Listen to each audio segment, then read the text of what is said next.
Dear beautiful souls, നമുക്കിന്ന് ഒരു റീഡിങ്ങും കൂടി എടുക്കുകയാണ് ഞാൻ. കാരണം വെച്ചാൽ നമ്മൾ രാവിലെ ഇന്ന് റിലേഷൻഷിപ്പ് റീഡിങ്ങിന് വേണ്ടി തന്നെയാണ് ഞാൻ എടുത്തതെങ്കിലും കിട്ടിയത് മുഴുവനും ഫിനാൻസ്, കരിയർ, പിന്നെ ആ രീതിയിലുള്ള ഒരു ഇതാണ് കിട്ടിയത്. അപ്പോൾ എനിക്ക് തോന്നി നമുക്ക് ഇന്നൊരു റിലേഷൻഷിപ്പ് റീഡിങ് കൂടി എടുക്കണമെന്ന്. ഇത് ജനറൽ റീഡിംഗ് ആണ്. ജനറൽ റീഡിംഗ് ആയതുകൊണ്ട് എല്ലാവർക്കും റെസനേറ്റ് ആവില്ല. റെസനേറ്റ് ആവുന്നവരെടുക്കുക, അല്ലാത്തവർ വിട്ടേക്കുക. അതുപോലെ തന്നെ മെയിൽ ഓർ ഫീമെയിൽ എല്ലാവർക്കും കാണാം. അതുപോലെ ടൈംലെസ് ആണ്. ഓക്കെ, പിന്നെ ചാനൽ ലൈക്ക് ചെയ്യണം, കമൻറ്റ്, ഷെയർ, അതുപോലെ തന്നെ സബ്സ്ക്രൈബ് ചെയ്യണം, ഹൈപ്പ് ചെയ്യണം. എല്ലാവരും ചെയ്യുന്നുണ്ട്, എങ്കിലും ഒന്നുകൂടി ഞാൻ ഓർമ്മിപ്പിക്കുകയാണ്. എല്ലാവർക്കും സുഖമായിരിക്കുന്നു എന്ന് ഞാൻ വിചാരിക്കുന്നു. നമുക്ക് റീഡിങ്ങിലേക്ക് പോകാം. യെസ്, ആദ്യത്തെ കാർഡ് കിട്ടിയിരിക്കുന്നത് കൺഫ്യൂഷനാണ്. നമ്മളൊരു 3 കാർഡ്സ് ഉപയോഗിച്ചിട്ട് ഞാൻ ഇന്ന് ഇത് ചെയ്തിരുന്നു. അപ്പോഴും കിട്ടിയത് കൺഫ്യൂഷനാണ്. അപ്പോൾ നിങ്ങളുടെ വ്യക്തി വളരെ കൺഫ്യൂഷൻ അനുഭവിക്കുന്നതാണ്. വളരെ കൺഫ്യൂസ്ഡ് ആയിട്ടിരിക്കുന്നു. കാരണം I feel unclear about where we stand. നമ്മളിപ്പോൾ എവിടെ നിൽക്കുന്നു എന്നതിനെക്കുറിച്ച് ഓർത്ത് ഞാൻ ഇപ്പോൾ കൺഫ്യൂഷനിലാണെന്നാണ് പറയുന്നത്. ചെറിയ റീഡിങ് എടുക്കാം നമുക്ക്. I feel pain from the damage I have caused. ഗിൽറ്റുണ്ട്, നല്ല ഗിൽറ്റിലാണിപ്പോൾ. കാരണം എൻ്റെ ഭാഗത്ത് വന്ന തെറ്റാണ്. നിങ്ങളായിരുന്നില്ല തെറ്റുകാരി അല്ലെ തെറ്റുകാരൻ, അത് അവരുടെ ഭാഗത്താണെന്ന് അവർ നല്ല വ്യക്തമായിട്ട് മനസ്സിലാക്കുന്നു എന്നാണ്. പിന്നെ unsatisfied, I was in happy the way things wear going. അന്ന് എനിക്ക് നമ്മൾ പോകുന്ന ആ വഴി അല്ലെങ്കിൽ നമ്മൾ പോകുന്ന രീതിയിൽ ചെറിയ ഒരു അസംതൃപ്തിയൊക്കെ ഉണ്ടായിരുന്നു. അതെന്തുകൊണ്ടാണ് എന്ന് അറിയില്ല. പക്ഷേ ഇവിടെ പറയുന്നത് തെറ്റ് അവരുടെ ഭാഗത്താണെന്നാണ്, അപ്പോൾ നിങ്ങളുടെ ഭാഗത്തല്ല എന്നാണ്. Indecisive, I know my inability to make a decision hurts you. അതായത് നിങ്ങളെ ഡിസിഷൻ എടുക്കുന്നതിൽ ഞാൻ ഒരു കഴിവില്ലാത്ത ആളായിരുന്നു. കഴിവില്ലാത്തതെന്ന് പറഞ്ഞാൽ എനിക്കതിന് കഴിഞ്ഞില്ല എന്നാണ്. കഴിവില്ലാത്ത ആളല്ല, കഴിഞ്ഞില്ല എനിക്കന്ന്. കാരണം എന്നെ പലപ്പോഴും ഹർട്ട് ചെയ്തിരുന്ന പല കാര്യങ്ങളും എൻ്റെ ലൈഫിലുണ്ടായിരുന്നു. പക്ഷേ ആ സമയത്തൊരു നല്ല തീരുമാനമെടുക്കാൻ എനിക്ക് കഴിഞ്ഞില്ല എന്ന് പറയുന്നുണ്ട്. അന്ന് എല്ലാത്തിനും യെസ് മോളി അല്ലെങ്കിൽ മറ്റുള്ളവർക്ക് സപ്പോർട്ട് ചെയ്ത് കൊടുത്ത് കാണണം. ഓക്കെ, അപ്പോൾ ഇത് ഏത് ബന്ധമാണെങ്കിലും കേട്ടോ, ഇത് സിംഗിൾ, പിന്നെ മാരീഡ് ഓർ എക്സ്ട്രാ മാരിറ്റൽ, ഏത് ബന്ധമാണെങ്കിലും നമുക്കിത് മനസ്സിലാവുന്നതാണ്. ഇപ്പം നെക്സ്റ്റ് വന്നിരിക്കുന്ന disagreements. I wish you understood how I feel. അപ്പോൾ ശരിക്കും പറയുകയാണെങ്കിൽ ഇവിടെ ഒരു ഡിസഗ്രിമെൻറ്റ് ആണ്. അന്യോന്യം മനസ്സിലാക്കാത്ത ചില കാര്യങ്ങൾ അവിടെ വന്നിരുന്നു എന്നും ഇയാൾ പറയുന്നുണ്ട്. എന്തോ മനസ്സിലാക്കാത്ത ചില വിഷയങ്ങൾ മിസ്റ്റേക്സ് വന്നിട്ടുണ്ട്. I wish I could right my wrongs. ഇപ്പോൾ കുറേ മിസ്റ്റേക്സ് ഒക്കെ വന്നിട്ടുണ്ട്, അതിനെയെല്ലാം തിരുത്തണമെന്ന് ഞാൻ വളരെയധികം ആഗ്രഹിക്കുന്നു എന്നാണ് പറയുന്നത്.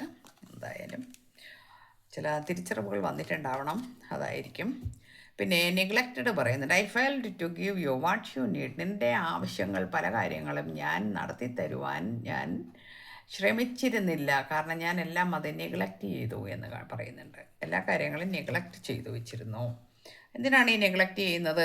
കാരണം ആദ്യം പറഞ്ഞില്ലേ, അൺസാറ്റിസ്ഫൈഡ് ആയിരുന്നു നമ്മളുടെ ജീവിതത്തിൽ അന്നത്തെ ആ ഒരു ചില കാര്യങ്ങളിൽ ഞാൻ അൺസാറ്റിസ്ഫൈഡ് ആയിരുന്നു എന്ന് പറഞ്ഞു. അതുകൊണ്ടായിരിക്കാം പലതും നിങ്ങളിൽ നിന്ന് നിങ്ങൾക്ക് തരാതെ നെഗ്ലക്റ്റ് ആയത് എന്നാണ് ഇപ്പോൾ മനസ്സിലാകുന്നത്. I don't know if we will ever change എന്ന് പറയുന്നുണ്ട്. ഇപ്പോഴും പിന്നെ നമ്മൾക്ക് വല്ല മാറ്റങ്ങളും ഉണ്ടാവുമോ അല്ലെങ്കിൽ നമ്മൾ എന്തെങ്കിലും മാറുമോ എന്നൊക്കെയുള്ള കാര്യത്തെക്കുറിച്ച് എനിക്കറിയില്ല എന്ന് പറയുന്നുണ്ട്. നമ്മളിതിനെക്കുറിച്ച് ഇങ്ങനെ ഒരു ആഗ്രഹമുണ്ട്, നമ്മൾ വീണ്ടും ഒരുമിക്കണമെന്നൊക്കെ.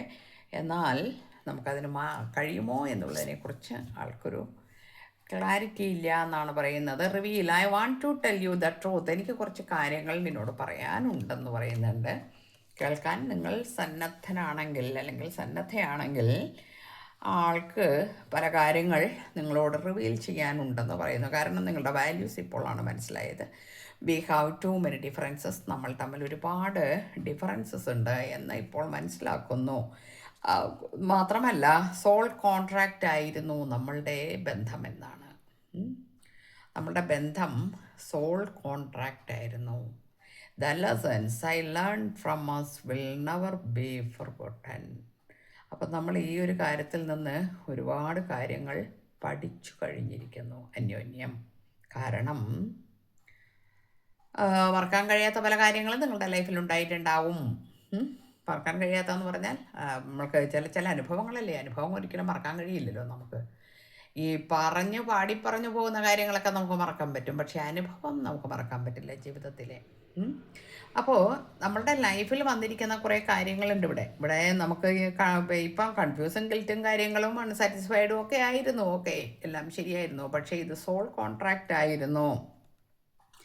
എന്തിനാണ് നമുക്ക് സോൾ കോൺട്രാക്റ്റ് തരുന്നത്? ഡിവൈൻ, ഭഗവാൻ, അല്ലെങ്കിൽ നിങ്ങൾ വിശ്വസിക്കുന്ന ശക്തി, അതേതും ആവട്ടെ, ആ ശക്തിക്ക് ഒരു പ്ലാനുണ്ട്. ആ പ്ലാനിൽ എന്താണ്? നമ്മളെപ്പോഴും പറയും, നമ്മൾ ഈശ്വരനെ ഞാൻ അത്രയും വിളിക്കുന്നുണ്ട്, എന്നിട്ടും എനിക്ക് ഈ പരീക്ഷണങ്ങളെല്ലാം തന്നിട്ട് എന്നെ കഷ്ടപ്പെടുത്തുകയാണ്. എന്താണ് നമ്മളെ അങ്ങനെ കഷ്ടപ്പെടുത്തുന്നത്? എന്തിനാണ്? അവരുടെ പ്ലാനുണ്ട്. കാരണം നമ്മൾ അനുഭവിക്കേണ്ട പല കാര്യങ്ങൾ, അനുഭവിച്ച് തീരേണ്ട പല കാര്യങ്ങളും ഇവിടെ അനുഭവിച്ച് തന്നെ പോകണം എന്നാണ്. അനുഭവിച്ച് തന്നെ പോകണം, അതാ നമ്മൾ തന്നെ അനുഭവിക്കണം. പക്ഷേ നമ്മൾ കഠിനമായ പരീക്ഷണങ്ങൾ, നമുക്ക് താങ്ങാൻ കഴിയാത്ത ഒന്നും ഈ ശക്തി ഡിവൈൻ നമുക്ക് തരില്ല. അത് വേറൊരു സത്യമാണ്. അതുപോലെ നമ്മൾ എന്തെങ്കിലും കാര്യത്തിലൊരു വിഷമം നമ്മൾ അനുഭവിച്ചു കൊണ്ടിരിക്കുകയാണെങ്കിൽ തീർച്ചയായിട്ടും ആ ഒരു ശക്തി നമ്മുടെ കൂടെ ഉണ്ടെന്ന് പലപ്പോഴും നമ്മളെ തോന്നിപ്പിക്കുകയും ചെയ്യും. കാരണം നല്ലൊരു സപ്പോർട്ട് നമുക്ക് തരും. കാരണം ഞാനെപ്പോഴും നിൻ്റെ കൂടെയുണ്ട്. കാരണം വെച്ചാൽ മെഡിറ്റേഷനൊക്കെ ചെയ്യുന്ന ആൾക്കാർക്ക് എപ്പോഴും കിട്ടുന്ന ഒരു കമ്മ്യൂണിക്കേഷനാണത്. ഞാൻ നിൻ്റെ കൂടെയുണ്ട്, നീ വിഷമിക്കേണ്ട, നീ ധൈര്യമായിട്ടിരിക്കൂ, ഈ കാര്യം നടക്കും. അല്ല, നമ്മളൊരു കാര്യം നടക്കുമോ ഇല്ലയോ എന്നുള്ള ആകുലപ്പെട്ടും വെപ്രാളപ്പെട്ടും നമ്മളിരിക്കുകയാണെങ്കിൽ അതിനെക്കുറിച്ച് നീ ഓർത്തെന്തിനാണ് വറി ചെയ്യണത്? ഞാൻ നിനക്ക് നിനക്ക് നടക്കുമത് സാധിച്ചു തരും. നമുക്കിതൊക്കെ അനുഭവം ഉണ്ടാവാറുണ്ട് പല ആളുകൾക്കും. എല്ലാവർക്കും ഉണ്ടോയെന്ന് എനിക്കറിയില്ല കേട്ടോ. എനിക്ക് പറയാൻ കഴിയില്ല, എല്ലാവരുടെയും കാര്യം എനിക്ക് പറയാൻ പറ്റില്ല. പക്ഷേ ശരിക്കും മെഡിറ്റേഷൻ ചെയ്തും ആ രീതിയിൽ ജീവിക്കുന്ന ഒരു വ്യക്തിക്ക് ഇതുപോലുള്ള ഇൻഡ്യൂഷൻ നമുക്ക് വരാറുണ്ട്. അപ്പോൾ അത് നമ്മളെ എന്തിനാണ് ഇത് ചെയ്യിക്കുന്നത്? എന്തിനാണ് നമുക്ക് ഇത്തരം ബന്ധങ്ങൾ തന്നിട്ട് നമ്മളെ ഈ രീതിയിൽ വിഷമിപ്പിക്കുന്നത്? ചിലർ പറയും, ഈശ്വരന് പോലും സഹിച്ചില്ല നമ്മുടെ സ്നേഹം കണ്ടിട്ട്, അല്ലെങ്കിൽ ഞങ്ങളുടെ സ്നേഹം കണ്ടിട്ട് ഭഗവാന് പോലും സഹിച്ചില്ല. ഈശ്വരനെ സഹിക്കാൻ കഴിയാത്തതായിട്ടൊന്നുമില്ല. ഈശ്വരൻ അങ്ങനെയുള്ള ചിന്തകളൊന്നും ദുഷിച്ച ആലോചനയൊന്നുമില്ല. അതുകൊണ്ടല്ല, നമ്മൾ ചില സോൾ കോൺട്രാക്റ്റ് വെച്ചിട്ടുണ്ട്. നമ്മൾ ഈ ഭൂമിയിൽ വന്നിട്ട് നമ്മളിതെല്ലാം അനുഭവിച്ച് നമ്മൾ ലെസൺസ് പഠിച്ച് നമ്മളുടെ സോൾ പ്യുവർ ആക്കണം, എന്നിട്ട് തിരിച്ചു ചെല്ലണം എന്നുള്ളതാണ്. ഇതിപ്പോൾ എത്ര പേർക്ക് ഇങ്ങനെയുള്ള കാര്യങ്ങളെക്കുറിച്ച് വിശ്വാസം ഉണ്ടെന്നൊന്നും എനിക്കറിയില്ല കേട്ടോ. എനിക്ക് വിശ്വാസമുണ്ട്, ഞാനത് പറയുന്നു, അത്രയേ ഉള്ളൂ. വിശ്വാസമുള്ളവരെടുക്കുക, അല്ലാത്തവർ വിട്ടേക്കണം. ഓക്കെ, അപ്പോൾ ഇത്തരം കാര്യങ്ങൾ ഉള്ളതുകൊണ്ടാണ് ഇത്തരം ബന്ധങ്ങൾ നമ്മളെ തേടി വരുന്നതും. ആ ബന്ധത്തിൽ അവിടെ കാർമിക് പാർട്ട്നേഴ്സ് വരും, നമുക്ക് സോൾമേറ്റ്സ് വരും, ടിൻ ഫ്ലെയിം വരും. അങ്ങനെയുള്ള പല തരത്തിലുള്ള, അത് പാസ്റ്റ് ലൈഫിൽ നമ്മൾ ഒരുമിച്ചുണ്ടായിരുന്ന ആൾക്കാരെ നമുക്ക് ഈ ജന്മം കണ്ടുമുട്ടാൻ കഴിയും. അതാണ് നമ്മൾ ചില ആളുകളോട് നമുക്ക് പെട്ടെന്നൊരു അട്രാക്ഷനൊക്കെ തോന്നുന്നത്. അത് പാസ്റ്റ് ലൈഫ് ബന്ധമാണ്. അപ്പോൾ ഇത് നിങ്ങൾക്ക് സോൾ കോൺട്രാക്റ്റ് ആയിരുന്നു. ആ സോൾ കോൺട്രാക്റ്റ് ആയിരുന്നത് കൊണ്ട് ഈ ലെസൺസ് മുഴുവൻ ഇവിടെ പഠിച്ച് ഈ ഭൂമിയിൽ വെച്ച് തീർത്തിട്ട് വേണം എവിടെ പോകാൻ. നമ്മളാരും ഇവിടെ സ്ഥിരം താമസിക്കുന്ന ആൾക്കാരല്ലേ, ഇത് വാടക വീടല്ലേ ഭൂമി എന്ന് പറയുന്നത്.